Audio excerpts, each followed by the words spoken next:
Hey everybody, my name is Sam. Welcome back to my channel. I'm sorry that the lighting today is a little bit rough. I'm filming at night and I'm also filming in my living room, which is not where I normally film my videos, but my back kind of hurts today and this is a much more comfortable seating arrangement for me, so we're just gonna deal with it and, you know, I never said I was good at this whole YouTube thing anyway, so let's just move past it.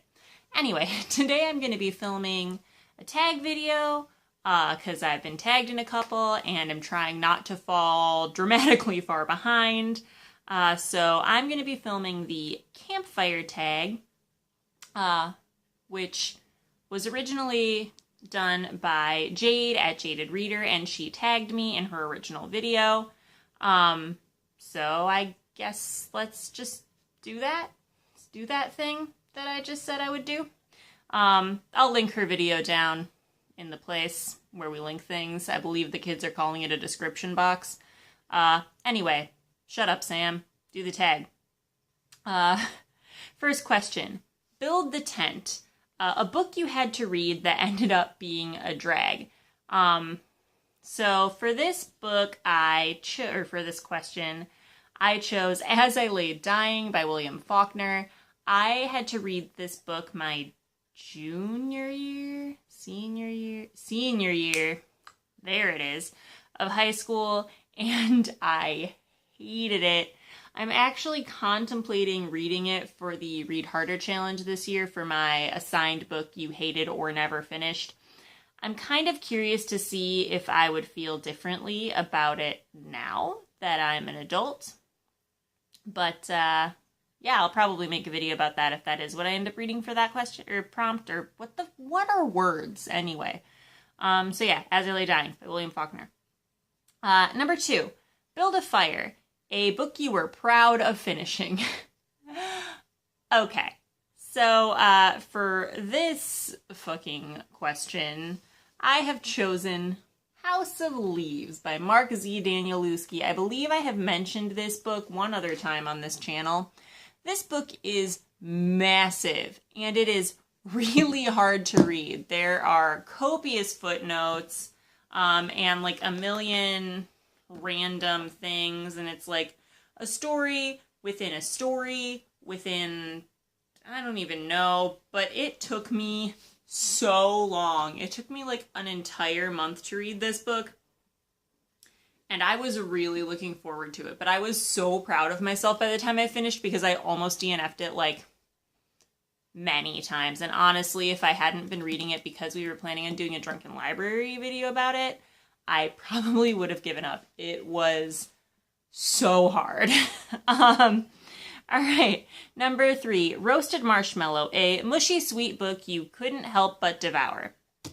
For this, I have chosen Water for Elephants by Sarah Gruen. I love this book. I've read this book twice, and both times I finished it within like a day or two. It's just like a cute love story, but there's like some action and some thrills. There's awesome animals. It's just like so fucking sweet and adorable, but also like has kind of some darkness in it, and it's so good. If you've never read this book, you should. If you've seen the movie and it turned you off to the book, don't let it, because they're very different. So, don't do that. Number 4, Gone Fishing, a book that had you hooked by the first chapter. For this, I have chosen The Gunseller by Hugh Laurie. Yes, the Hugh Laurie who played Dr. House on House.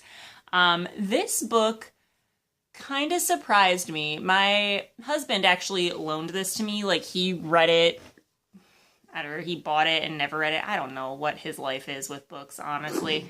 But he loaned this to me a million years ago, and I just, like, never gave it back. And at this point, it, doesn't matter anyway. But there's something about this. It's got, like, action scenes. It's, like, kind of a action thriller spy story, but it's also like a comedy, and Hugh Laurie's writing style is just really dry and sarcastic and just like really conversational and funny. And it's so good. And by the third page, I was like, I'm gonna love this. So if you ever come across it, you should read it. Number 5, Skipping Rocks, a book or series you DNF'd. I don't DNF things very often. And the one that I'm using for this question is not something I intend to never finish. It's just something that I need to really commit to. And when I first tried to read it, that it just kind of fell apart. So that is The Tale of Genji by Murasaki Shikibu. This book is, as you can see, very large. The print is very small. And I tried reading, buddy reading this with Amber, who I did Drunken Library with, as well as Jess over at Rebel Reads and Janelle at All the World's a Page, I think is her channel name now. And we got through chapter 3, and then we all had some stuff going on, and then we put it off for a while, and then we were going to pick it up again, and then we just never did, and then life happened, and it just never happened. And now, if I'm going to read it, I honestly probably have to start it over, and I just don't feel like I'm ready. So, yeah, Tale of Genji. Next is number 6, Campfire Songs, a book so good you are always found singing its praise. I could have answered this with a couple things, but I'm just gonna go with Flowers for Algernon by Daniel Keyes. This is my favorite book. If you've never read this book, you should read this book. Go read this book. I get really aggressive about it. Number 7, The Night Sky, a book that made you think deeply about an aspect of the world. For this, I have chosen Ishmael, An Adventure of the Mind and Spirit by Daniel Quinn. I read this book, oh God, was it 7 or 8 years ago now? I don't even know. It's been a while. But I read it because a friend recommended it to me, and it's really good. It sort of talks about religion and society and mythology and how all of those things kind of are the same. I don't know. It's really hard to explain, but it's all told through the lens of a guy who's learning from a talking gorilla. And I don't know. It made me really not necessarily question anything, but it really made me look at stuff in a way that I hadn't specifically done before. And I thought it was really interesting. All right. Number 8, The Teardown. A book that's ending was bittersweet. For this, I have chosen Out of Oz by Gregory Maguire. This is the fourth and final book in the Wicked Years series. So the books are Wicked, Son of a Witch, A Lion Among Men, and Out of Oz. And this left a lot of kind of loose ends for some of our favorite characters. It also gave you a feeling of closure. I don't know. It was just it was really good. This is my favorite book in that series. And that's one of my favorite series. But you get this sense of freedom for one of the characters at the end, which she really, really deserves.